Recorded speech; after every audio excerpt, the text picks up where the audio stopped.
You have to get in the mindset that you're worthy of building wealth. We grow up, they talk about how evil rich people are, how tough money is. Remember, when you invest it, it's not spending it. They make plenty of money. They just spend too much. The truth is, you've never had anybody that has taught you what is required, and that's about to change. Hey, I get it. You're frustrated. You're tired of trying to build wealth, but here are 5 things that you can do this week that's going to change everything for you. So number 1 is you have to get in the mindset that you're worthy of building wealth. It's one thing that people really struggle with. We grow up, they talk about how evil rich people are, how tough money is, how very difficult to earn or find. So number 1 is you got to get in that mindset that you're worthy of wealth. The second thing that you could do this week is you could start saving 10% of everything you make and never spend it. Remember, when you invest it, it's not spending it. The third thing that you can do this week is start looking for ways to diversify your assets and start small. If you don't have any stocks, find a stock that is $15, open a brokerage account and buy that one stock. Fourth thing that you can do this week is spend less money. A lot of people struggle because they think they don't make enough money. And 9 times out of 10, they make plenty of money. They just spend too much. And we control much more what we spend than how much we make in a lot of cases. The fifth thing that you can do this week is track your spending along those same lines. The most important data point in your life, the most important thing you can track from a financial perspective is how much you spend. A lot of people, they're locked in on how much their crypto is worth. What did Bitcoin hit today? What did this stock hit today? What's the stock market? What's the S&P 500 at today? And they have no idea where their money's going. So make sure that you track every single dollar that you spend, and it will immediately change how much you spend. From that list, the thing that people skip the most, or the thing that people don't give enough weight to, is the mentality. It's the, I don't have to believe I'm worthy of wealth, or they'll kind of kick it to the side. Yeah, I think, it's fine.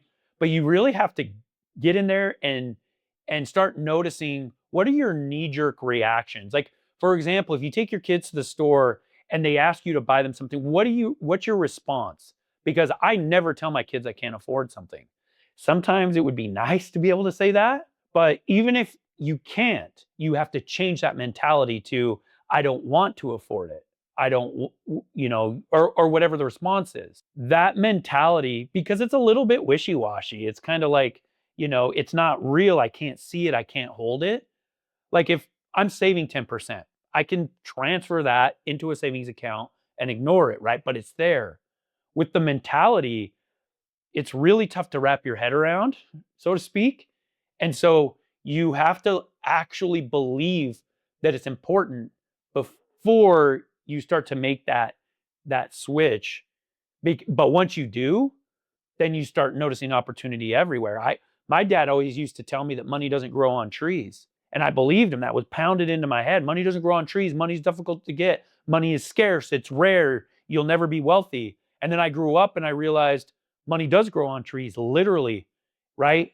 In the sense of I can take the wood from the tree and sell it. I can sell the fruit. I can build houses with the lumber. So I guess it's not literal, but in a way it does grow on trees. It was not until I shifted that mentality that I was able to see that.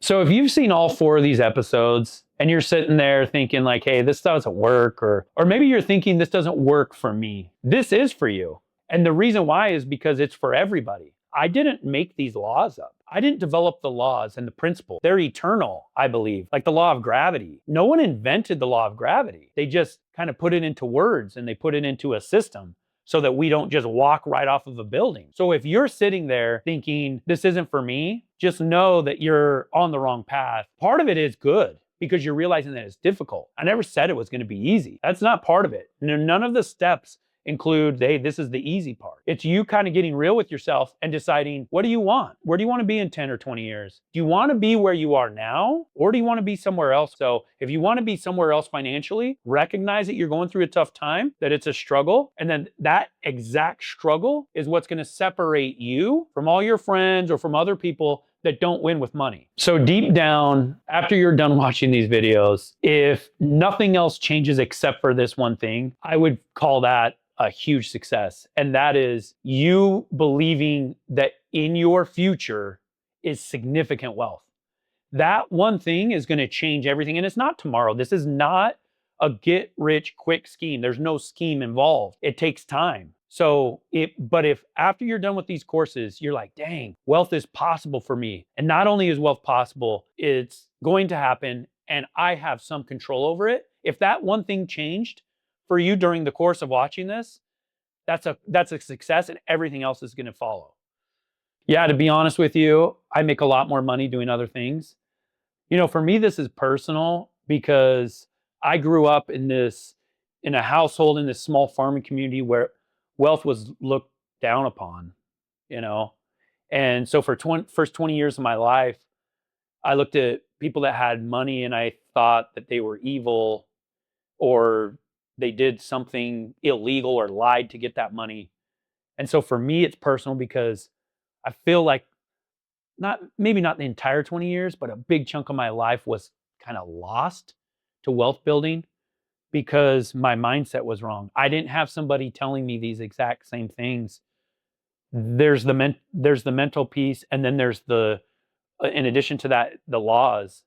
And so I spent the next 20 years reading everything I could and learning about money and the laws that govern money. And I haven't found anybody else that talks about it like this. And so I think a lot about my legacy, and my legacy is what is Allan or what he does or whatever. My legacy is what do I leave behind after I'm gone? And if, in the business world, just yesterday, somebody's like, hey, Allan, and this is somebody that has a company worth $15 million. They're like, yeah, Allan, if it weren't for you, we would have never started our business. So the guy that I'm trying to reach is the one that you kind of fell into the pest control world, but you wanted to build something for your family. It's for you, it's personal because it's not about you, which is weird, right? It's about other people. It's about your family. It's about leaving them in a better spot than you're used to, a better spot than you're in. So the interesting thing is that you're in a really unique position because you're right now, whether you realize it or not, you are building something that has the potential to change your children's lives and possibly even your grandchildren's lives. But you have to make sure and do it the right way. You have to make sure and have a plan for the future. All of your money cannot be tied up in your pest control company. You have to learn the steps in the system in order to protect the legacy that you're building right now so that you can leave it to your family. The truth is, you've never had anybody that has taught you what is required, and that's about to change.